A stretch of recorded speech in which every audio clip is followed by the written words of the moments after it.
Connie Delgado Parra, buenas tardes. Hola, mi querido Julio, Tere, audiencia, qué lindo estar con ustedes. Igualmente, Connie Teresa Rodríguez de la Vega Cuellar. Teresa, buenas tardes. Muy buenas y futboleras tardes. Ya sabía yo. Teresa Rodríguez de la Vega con las tardes futboleras. Connie Delgado Parra, por favor, responde a esa provocación balompédica. ¿Cómo vas pasando las tardes, las horas futboleras, Connie? No, pues la verdad estoy muy emocionada, coincido mucho con Tere. Son momentos, son tiempos, pues, interesantes, ¿no? En muchos sentidos, como bien decías hace un momento, hay venturas y desventuras, ¿no? En el Mundial hay de todo, ha habido de todo. Y bueno, lo primero, pues, lamentar el fallecimiento de estas 3 personas en medio de, pues, de circunstancias que tienen que ver con cuando se reúne tanta gente a celebrar un acto tan importante como lo que sucedió ayer. Pero bueno, digamos, lo que me parece como muy interesante de señalar es, en efecto, lo primero, bueno, quiero hablar del partido. Me parece que fue un partido muy emocionante. Soy futbolera de corazón, aunque no me gusta ver partidos aburridos, entonces en ese sentido me pareció que ayer fue un buen partido. Bueno, fue histórico, ¿no? El paso hacia el quinto partido de México, que ahora irá con Inglaterra. Y bueno, Ecuador, en efecto, con una excelente organización y una fuerza, pero pues lástima, Margarito no logró superarles a la escuadra mexicana del Vasco Aguirre. Entonces, bueno, 2 golazos extraordinarios, ¿no? Uno de Julián Quiñones, que yo creo que lo tenía bien merecido, ¿no? En el minuto 22, apenas empezado el juego, fue así como increíble, y otro de Raúl Jiménez, ¿no? Unos minutitos después, en el minuto 31. Entonces, bueno, me parece que, pues sí estamos hablando de una fiesta mundialista que sin duda se trata de un ejercicio comercial, mercantilista, que está lleno de cosas de negocio, incluida corrupción, manipulación y todo esto, pero también forma parte de un ejercicio político de la ciudadanía. Y bueno, ayer absolutamente nadie podía olvidar que, digamos, la oprobiosa invasión de la Embajada de México en Ecuador. Entonces, claro, se estaba jugando en más cosas, más allá del simple juego, y al mismo tiempo entender que pues somos pueblos hermanos, más allá de nuestros gobernantes, de esos líderes impuestos por la ultraderecha y demás. Pero una última cosita que quiero señalar para que sigamos hablando de esto, si les parece, es pensar el Mundial leído en clave de carnaval, Julio, Tere. O sea, es pensar ese espacio como un espacio de, más allá de una fiesta temporal, pensarlo como un ejercicio, sí, de catarsis, pero también de cohesión social, de resistencia, donde la comunidad se une para celebrar 1000 cosas, desafiar normas cotidianas, 1000 cosas. O sea, me parece que es un ejercicio que hay que discutir y hablar acerca de ello, Julio, Tere. Bien, mira, hay varios comentarios. Aquí dice Antonio Leroy Barrón, México 2, Novoa 0. Exacto. Rafael Gómez dice, para ser politóloga, la maestra Connie hace un espléndido resumen deportivo. Elizabeth Cuesta Hernández dice, por favor, la liga para... Ah, bueno, esto es sobre el libro del maestro Enrique Dussel Peters. Pero bueno, rueda el balón en las inmediaciones de la portería para que Teresa Rodríguez de la Vega Cuellar haga su pasecito a gol y nos diga qué opina de lo que está sucediendo. Teresa.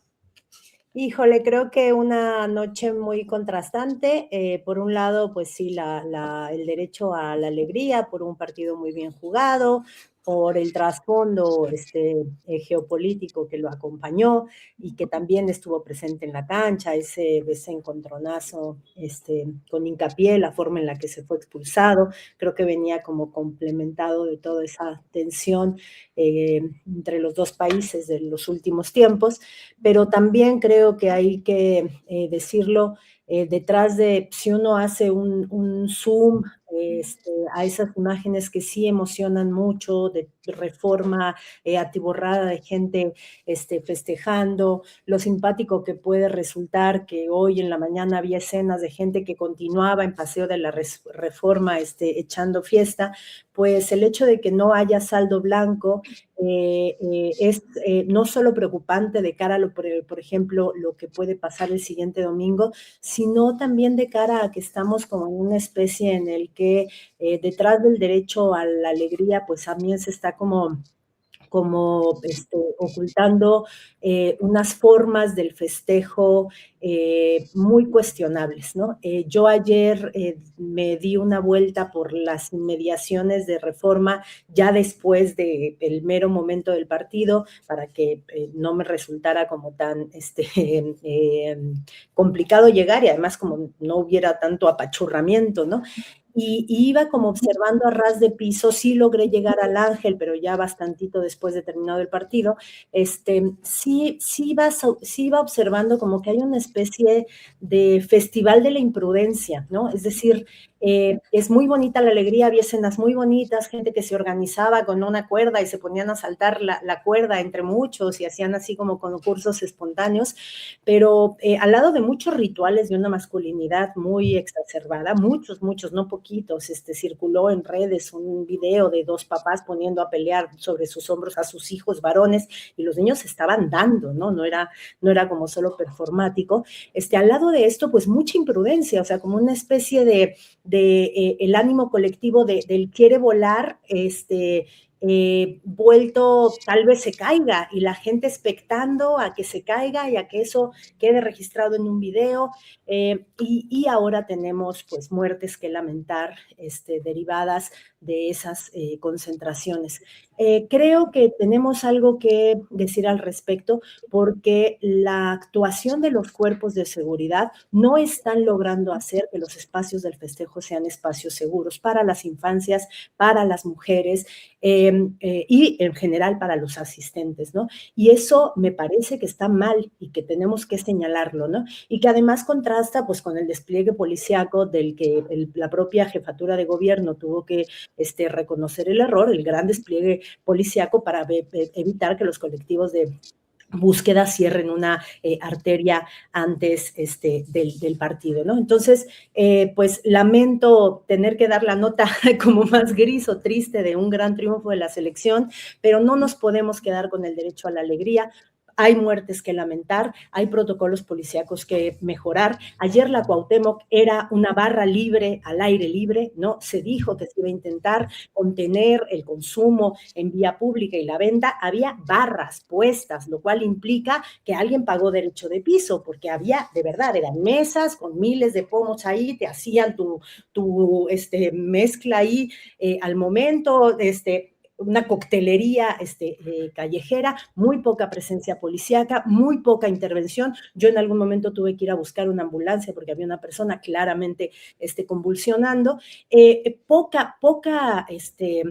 Una actuación o un protocolo me parece deficiente para esas concentraciones y un dejar pasar me parece que no es lo deseable y que tiene que mejorarse de cara a un partido con mucha expectativa y donde habrá muchísima gente en la calle, como es el del próximo domingo. Y la otra nota negativa, creo, pues los trabajadores de limpia, ¿no? Los trabajadores de limpia que están teniendo que salir de madrugada a limpiar los espacios del festejo, un festejo que también es muy indolente, no solo con los espacios de memoria y los antimonumentos que se ocupan, sino que también es muy indolente con trabajadores de limpia que están testimoniando, cobran 300 pesos por una jornada de 8 horas limpiando el desastre en el que queda la vía pública. Entonces creo que esos son como los asegúnes de un momento que no obstante reivindico de mucha alegría, sí, reivindiquemos el derecho a la alegría, reivindiquemos el carnaval,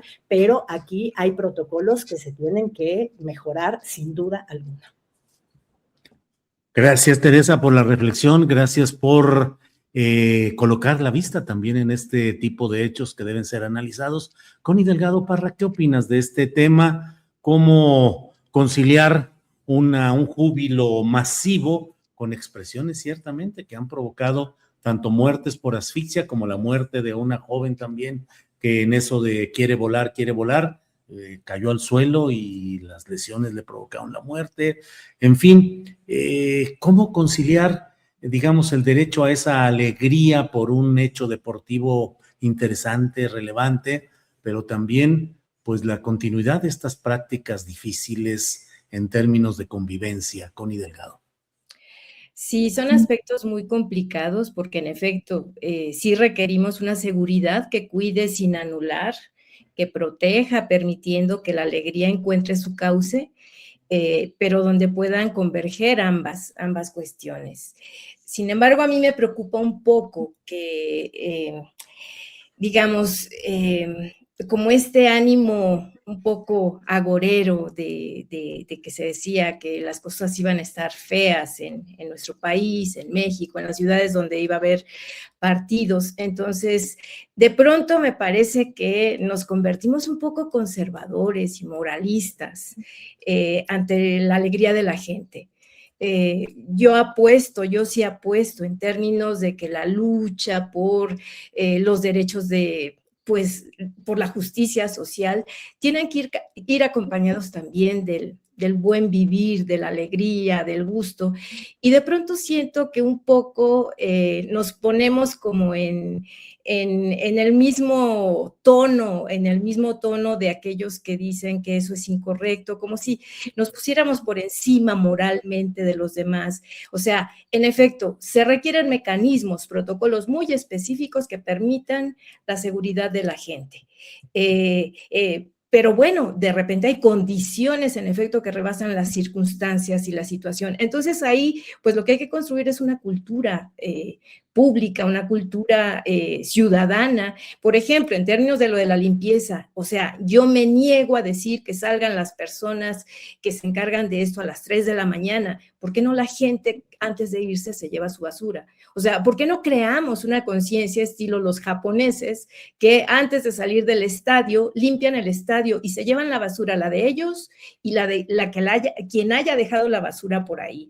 Entonces, me parece que más bien tenemos que empezar a pensar en cuestiones no solamente institucionales formales, no solamente el gobierno tiene la obligación de crear la seguridad, no, la seguridad también nos corresponde a la ciudadanía. O sea, somos corresponsables, no nombramos a alguien, y no estoy defendiendo ni a Brugada, ni a Sheinbaum, no, estoy interpelando a nosotros, a nosotras mismas, en términos de que nosotros tenemos que crear esas condiciones y poco a poco, como sucedió en el terremoto del 85, que le enseñamos al gobierno cómo tenía que actuar. O sea, es como de ida y vuelta. Entonces, en ese sentido, me parece que estamos viviendo un momento que hay que disfrutar y que, claro, hay muchas cosas que lamentar, pero que no podemos opacar este gusto y esta alegría, porque además la alegría potencia la posibilidad de lo político en términos del actuar juntos, de modificar las cosas, de transformar nuestro mundo. Entonces, pues yo pensaría eso, Julio, Tere. Bien, Connie. Teresa, ¿algo que agregar a este tema? O pasamos a dos que tenemos muy interesantes, que es el relacionado con el TEMEC y con el huachicol fiscal, el cártel Jalisco y campañas políticas y medios, que podemos abordar cada uno de ellos. Pero Teresa. No, pasemos al siguiente tema. Sí. Bien, el tema, pues lo que podemos ir hablando de cómo lo que implica esta decisión del gobierno de Donald Trump de decir que no se tiene un acuerdo por el momento, diría yo, porque no está planteado como una extinción, como una decisión tajante, sino no se ha llegado a un acuerdo y bueno, pues el estilo de Donald Trump de golpear, de amagar, y finalmente tratar de ir negociando. ¿Cómo ves ese tema, Teresa? Mira, creo que lo que Donald Trump declare tiene poco asidero en lo que verdaderamente vaya a pasar en la mesa de negociación, ¿no? Porque es de una imprudencia declarativa y además de una estrategia declarativa más allá del contenido de lo que está declarando, ¿no? Me parece que lo que está pasando con el tema, que está más circundando en donde está haciendo las cosas Marcelo Ebrard, que lo que vaya a estar diciendo Trump, que además dice y se desdice con mucha facilidad. Creo un poco consonando con lo que ahorita estaba diciendo el doctor Enrique Dussel contigo, Julio, que más allá de estas como declaraciones de Donald Trump que pueden tensar o generar un ánimo, que además sobre el cual evidentemente está intentando abrevar la oposición como para decir el tema que está en riesgo, y la estrategia económica de Claudia Sheinbaum también, por lo tanto, etcétera, lo que sí es cierto es que se ve poco claro que la 4T en general, ya como un proyecto gobernante de más de un sexenio, se esté dando chance de pensar en cómo cambiar al mediano y largo plazo de hipótesis económica.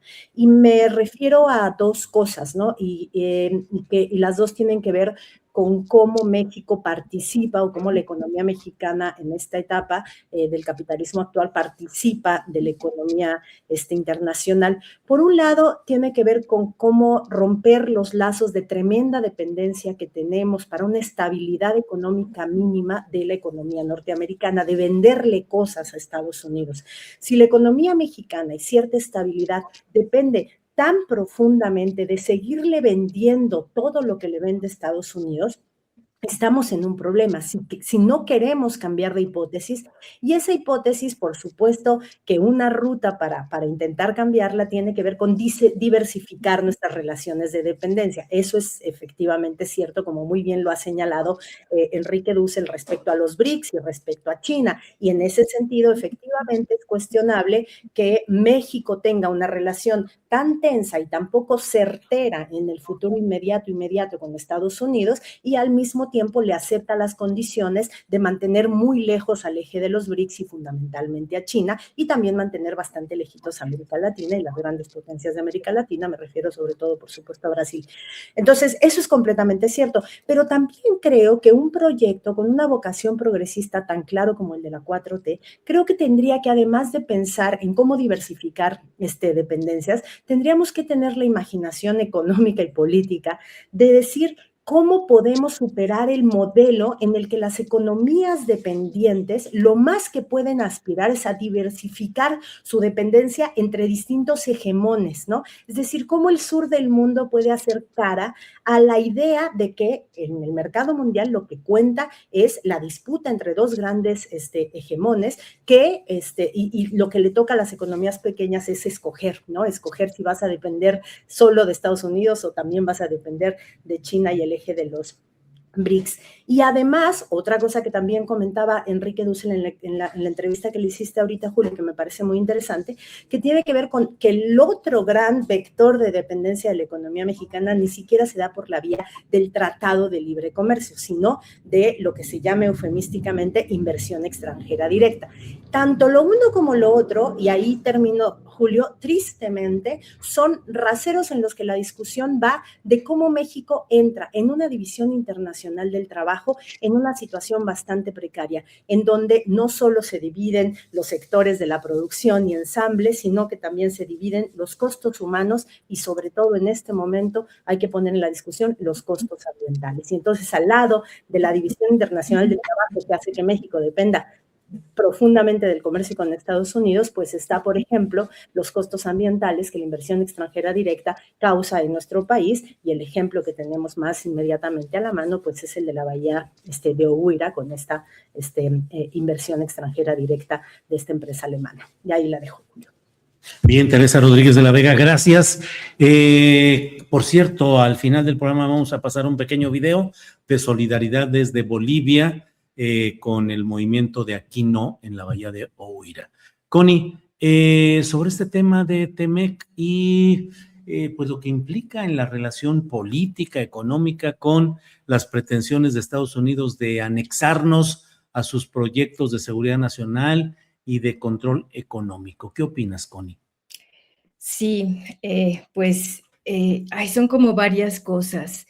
Lo primero, bueno, yo diría que pues la vigencia del tratado del TEMEC, pues evidentemente ya no hay tal vigencia, hace mucho que empezaron los aranceles y que entonces justamente esa era la razón del TEMEC, ¿no? Que no hubiera aranceles, que hubiera libre comercio, entonces eso se terminó desde que Donald Trump llegó a la presidencia en Estados Unidos. Entonces eso ya o sea, ya cambió, esa lógica ya cambió. Y ahora estarnos presionando en términos de las pretensiones, como bien señalas, Julio, de las pretensiones de Estados Unidos, de qué lugar quiere que ocupemos.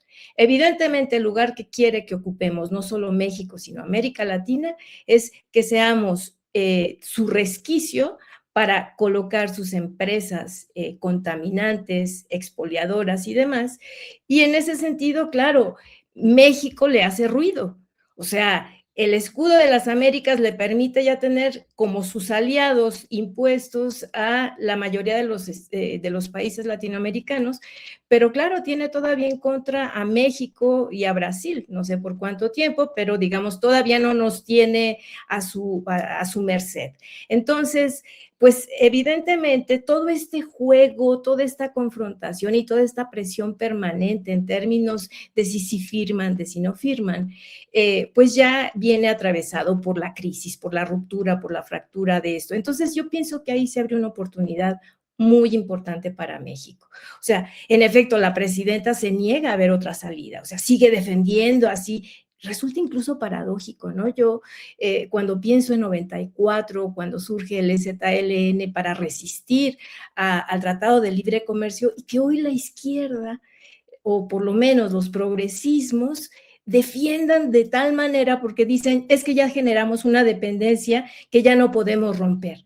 Pues la dependencia también la teníamos antes cuando pasamos a esta nueva etapa. Entonces, yo pienso que es un momento de oportunidad para crear condiciones de soberanía en todos los sentidos. O sea, como bien dice Tere, o sea, necesitamos una soberanía que nos permita dejar de pagar costos ambientales de tal tamaño, de tal manera que podamos generar, digamos, mecanismos distintos de autonomía económica en nuestro país.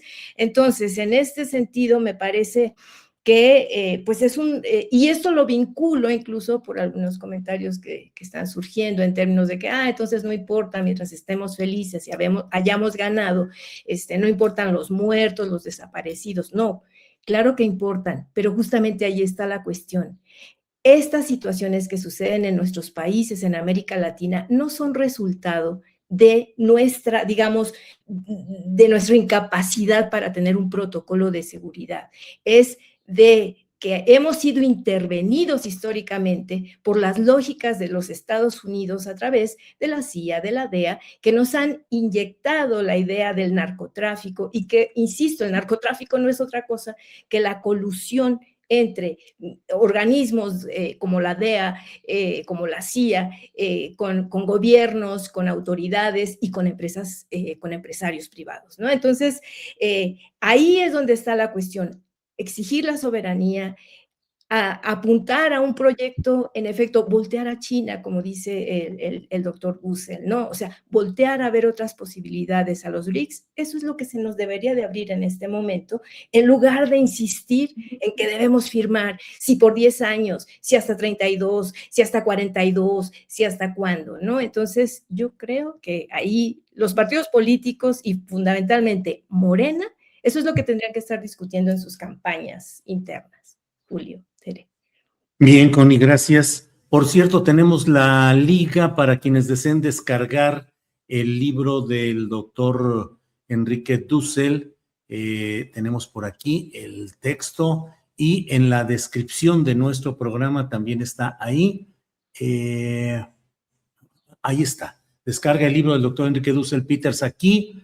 Le dan clic y ahí puede verse, ahí está el dato. Bueno, otro tema, Teresa Rodríguez de la Vega Cuellar, es el tema de que el Departamento del Tesoro de Estados Unidos anunció el castigo a 11 personas físicas y morales por el famoso huachicol fiscal, pero en uno de los párrafos señala concretamente que este huachicol fiscal, que es sobre todo controlado por el cártel Jalisco Nueva Generación, serviría ese dinero para el financiamiento de campañas políticas, de medios de comunicación y para conseguir el apoyo o la aquiescencia de las autoridades electas mediante esos procedimientos para favorecer a esos grupos del crimen organizado. Me parece a mí que en el contexto específico, pues es abrir la puerta para eventuales acciones judiciales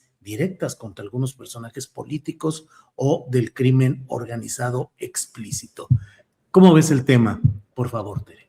Pues coincido contigo, Julio, y con el sentido de lo que planteó la presidenta hoy en la mañanera, en el sentido de que lamentablemente hoy tenemos que partir de la idea de que seguramente… ¡Ay, acaba de meter gol Senegal, por cierto! Venga, bueno. Senegal, vamos a vengar a Congo.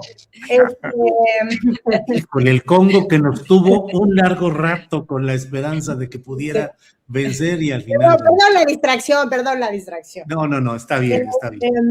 Pero bueno, o sea, tenemos que partir de la idea de que no hay buena fe, ¿no? Es decir, ni la actuación de las agencias de investigación y el Departamento de Justicia y de Estado de Estados Unidos, ni las cosas que investigan, ni lo que filtran a medios de comunicación, ni lo que informan oficialmente viene sin jiribilla, ¿no? Tenemos que asumir que la política de seguridad respecto al huachicol fiscal, al narcotráfico, al fentanilo, etcétera, etcétera, toda la política estadounidense tiene jiribilla, y una jiribilla no oculta, una jiribilla declarada, porque Estados Unidos está interviniendo en los procesos electorales de América Latina, y así lo ha declarado su presidente, lo acaba de decir de manera absolutamente burda respecto a de la Espriella en Colombia, atribuyéndose y ufanándose y atribuyéndose el triunfo de la extrema derecha colombiana en el proceso electoral que acaba de pasar, ¿no? Entonces, por supuesto que si este comunicado no solo plantea una línea de investigación que se estaba más o menos compartiendo con las autoridades mexicanas, sino que se abre el manto de dudas sobre la forma en la que esto se colude con los procesos electorales,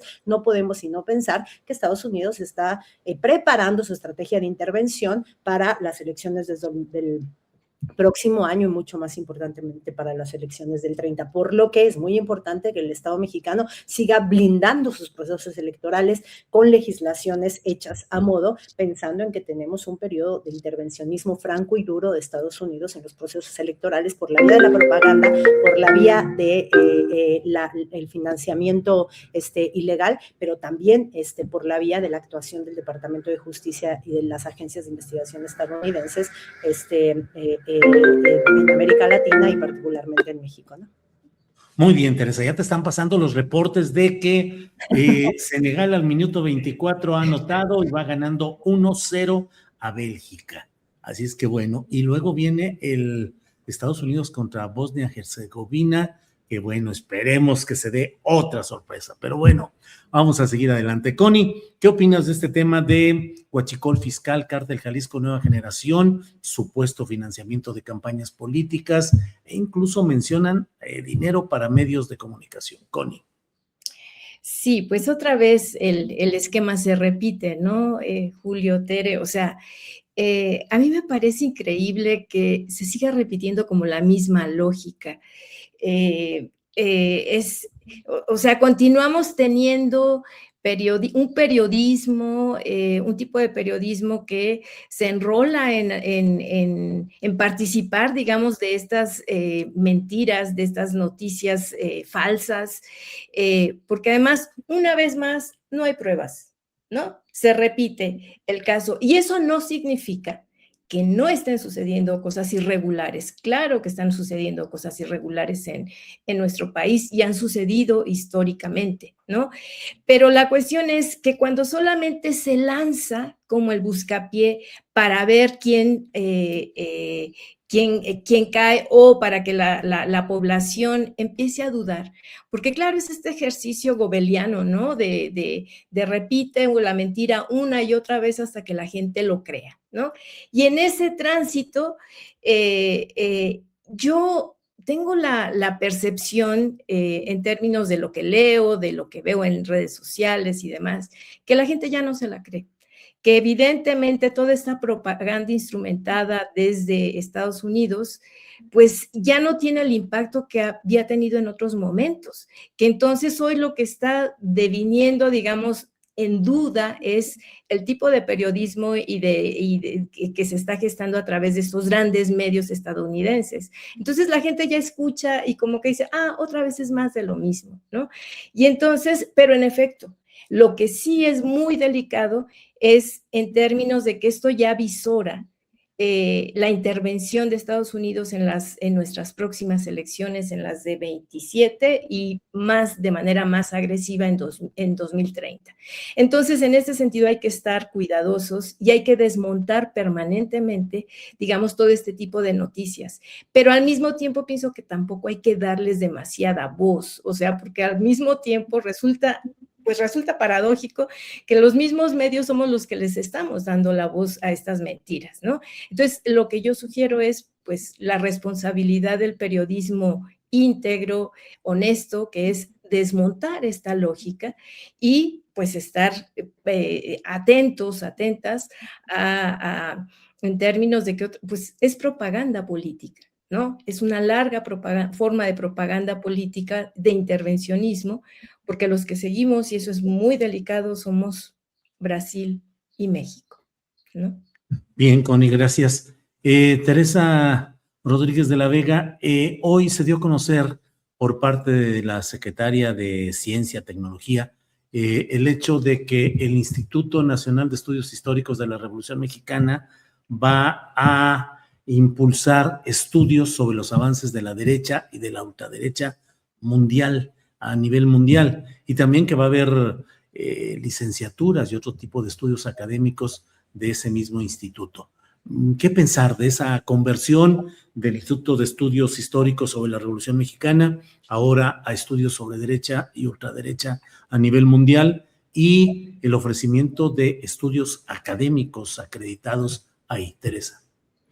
Bueno, creo que ya el Instituto Nacional de Estudios Históricos sobre la Revolución Mexicana ya queda bastante lejos de pues, la fundación histórica que tuvo en el periodo de Ruiz Cortines en términos como de este Instituto del Estado mexicano como para sistematizar el proceso político del que el Estado mexicano se asume heredero, ¿no? Es decir, como oficialicemos el hecho de que lo que somos viene de ese proceso, aun cuando en el ejercicio real del gobierno del sistema de partido de Estado del PRI se hubieran alejado tanto de los ánimos populares de esa revolución, pero la estudiaban con muchísimo ahínco, haciéndola, reitero, decretándola como su herencia histórica y sello de identidad, ¿no? Ese instituto ya había tenido un momento en el 2006 en el que amplió sus objetivos hacia estudiar otros procesos de la historia mexicana y tuvo un empuje muy importante durante el periodo de López Obrador porque, por supuesto, quiso poner esos estudios o ese espacio de producción de conocimiento oficial, pues al servicio de la idea de la cuarta transformación y por lo tanto, pues un proceso que abreva de la independencia, de la revolución liberal, de la reforma y finalmente de la revolución mexicana, a la que además López Obrador le añadió como todo un campo de estudios sobre gestas populares de mujeres, de campesinos, de indígenas que no necesariamente se periodizan como un momento icónico de la construcción del proceso del Estado mexicano, ¿no? Lo que se nos anuncia hoy, por un lado, creo que es una afortunada lectura del fenómeno emergente de las ultraderechas internacionales. Si esto va acompañado de la producción de conocimiento de calidad desde las ciencias y las humanidades sobre este fenómeno emergente del ascenso de las ultraderechas, me parece que es virtuoso. Ojalá no sea solo un espacio como de propaganda un poco vacua y no alimentada de la producción de buenas investigaciones. Vería con muy buenos ojos que se utilicen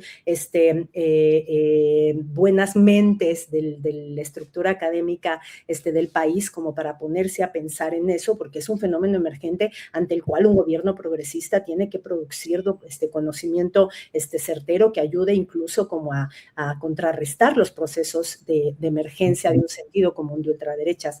Pero también este anuncio se hace dándole al INER, creciéndolo en sus actividades, ya no solo en investigación, sino haciéndole toda una ala educativa de educación superior. Y creo que ya estamos en capacidad de empezar a pensar la política de cobertura o de ampliación de la matrícula de la 4T, porque ha tenido me parece, dos sellos importantes a tomar en cuenta. Uno, ampliación de matrícula y en áreas estratégicas para el gobierno, pero que además pueden ir a contracorriente de la tecnificación del conocimiento que puede, por ejemplo, estar arrinconando a las humanidades, y ahorita se le da un muy importante peso al estudio conceptual, histórico, humanístico del surgimiento de las ultraderechas, pero no solo, ¿no? Entonces, una ampliación de la matrícula que en sí misma es necesariamente virtuosa, pero, y yo ahí tengo como una pequeña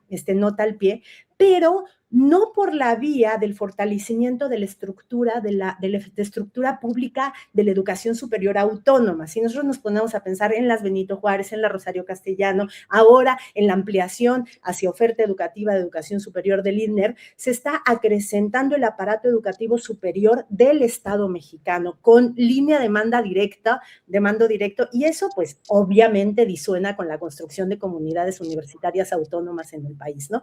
Creo que hay que llamar la atención porque además disiente de lo que originalmente pensó López Obrador, que por ejemplo cuando amplió la matrícula universitaria en la Ciudad de México apenas entrando a ser jefe de gobierno, inmediatamente después dotó a la Universidad de la Ciudad de México, ahora autónoma, de autonomía, ¿no? Entonces, la idea de crecer la infraestructura de educación pública, pero no por la vía del fortalecimiento de las instituciones autónomas, pues históricamente creo que da para mucho que pensar. Bien, gracias, Teresa. Sobre este mismo tema, Connie, ¿qué es lo que opinas sobre esta nueva vertiente de investigación del Instituto Nacional de Estudios Históricos de la Revolución Mexicana? Pues a mí me parece una gran oportunidad, perdón que lo diga de esta manera. Es como regresar, como decía Walter Benjamin, a cepillar la historia a contrapelo. Es decir, pues en efecto, el Estado configura la educación pública y en el sentido de ofrecer una educación pública abierta, pero también de pensar la historia, y eso es lo que me parece interesante de este proyecto, la historia desde una perspectiva crítica. Es decir, dejar de contar la historia oficial desde el Estado. Paradójicamente uno dirá, el Estado está configurando este nuevo centro de formación de profesionales de la historia, pero sí, o sea, en efecto, no se trata de contar la historia oficial ahora de la 4T, por lo menos en el papel, lo que presentó hoy en la mañana el director Felipe Ávila, lo que dijo él fue empezar a imaginar la historia desde otro lugar, es decir, empezar a incorporar una perspectiva desde la historia de los anales, desde la historia cultural, desde la historia del materialismo, desde el materialismo histórico, es decir, pensar que quienes van a empezar a hablar y a tener voz en esta historia con minúscula son aquellas voces que históricamente han sido silenciadas, los pueblos originarios, las mujeres, los jóvenes, los migrantes, o sea, un conjunto de sectores, de grupos que han sido históricamente invisibilizados. Entonces, en efecto, dejar de contar esta historia desde el poder, desde el personaje importante, me parece que eso incluso somete a una crítica a la 4T, o debería por lo menos de iniciar, digamos, un ejercicio de crítica a lo que históricamente han hecho, digamos, los partidos de Estado, ¿no? Que en este caso, pues hay que decir que Morena, pues es un partido de Estado. Y entonces, la historia que se va a contar ahora es la historia, en efecto, de las luchas obreras, de las luchas campesinas, de las luchas magisteriales, ¿no? O sea, me parece que es un símbolo interesante que a 8 años de la llegada de Morena al poder, ¿no? De la 4T al poder, se genera este decreto para transformar, por lo menos el símbolo me parece muy importante, y por lo que veo la gente que se está incorporando, ¿no? O Enrique Semo, Lorenzo Meyer, intelectuales de América Latina, me parece que es muy confiable y muy loable la perspectiva que se abre para pensar la historia en otro registro. Y bueno, incorporar la idea de la historia de larga duración para dejar de preocuparnos por la historia únicamente contada por el uno, pues me parece sensacional. Entonces, hay que estar vigilantes otra vez. Insisto, lo que hace el Estado no es ponerle palomita, es vigilar, esa es nuestra tarea como ciudadanía, Julio. Tere.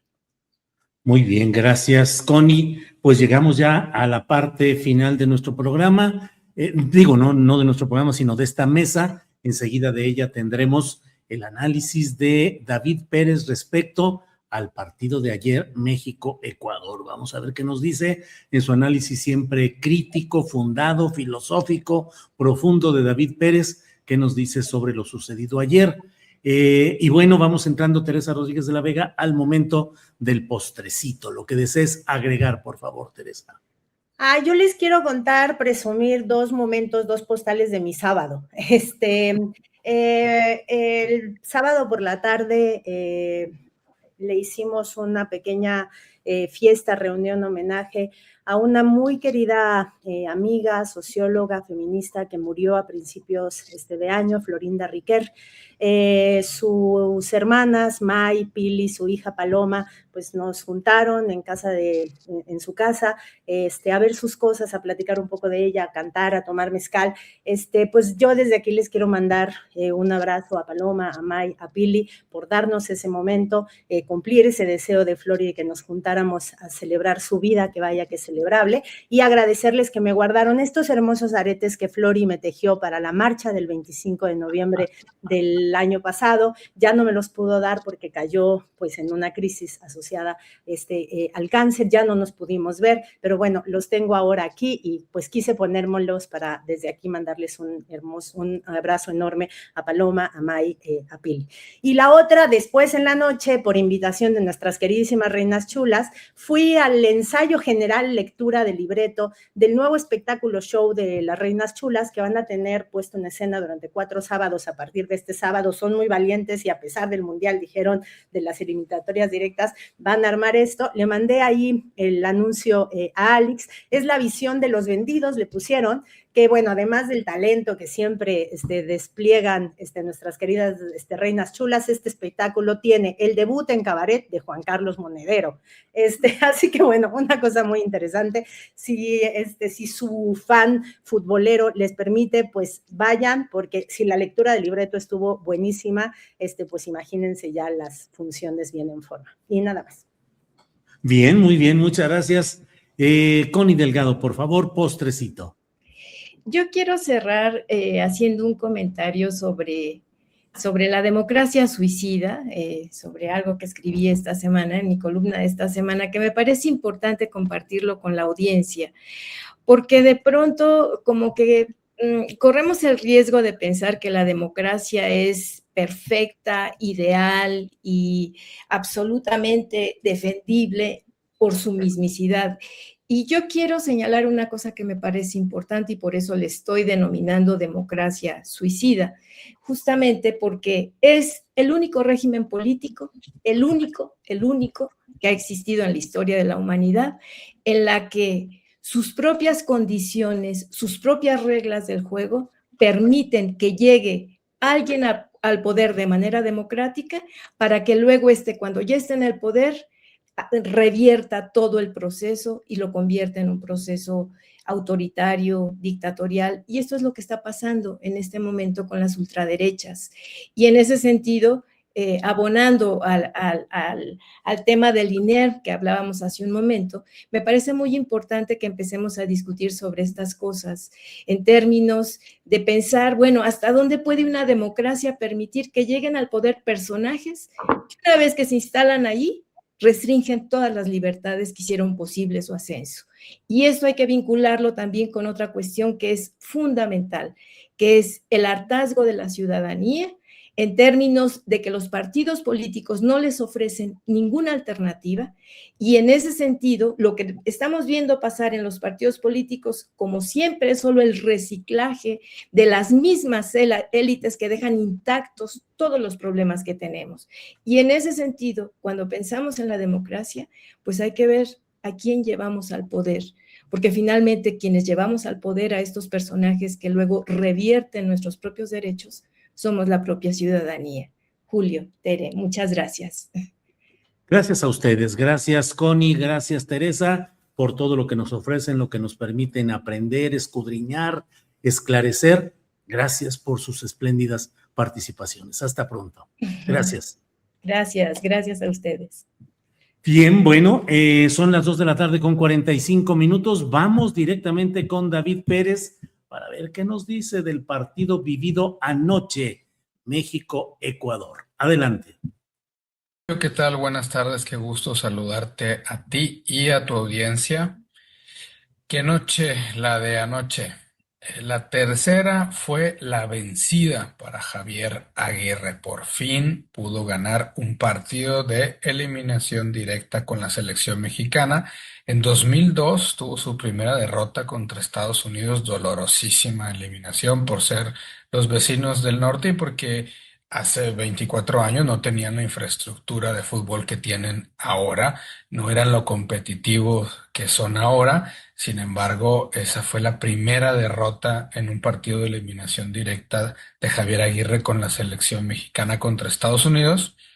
Luego, en 2010, volvió a perder contra Argentina en Sudáfrica, también el primer partido de eliminación directa. Y anoche, por fin, la tercera fue la vencida para Javier Aguirre. Por fin pudo ganar un partido de eliminación directa. Fue muy sorpresivo desde el inicio, desde que se anunció la alineación que Edson Álvarez no formara parte del once titular, cuando es uno de los mejores jugadores para el juego defensivo de México. Eso ya era una sorpresa. Segunda sorpresa, la primera titularidad para Gilberto Mora, para el niño Mora, justamente en un partido de eliminación directa. Eran dos sorpresas en la alineación que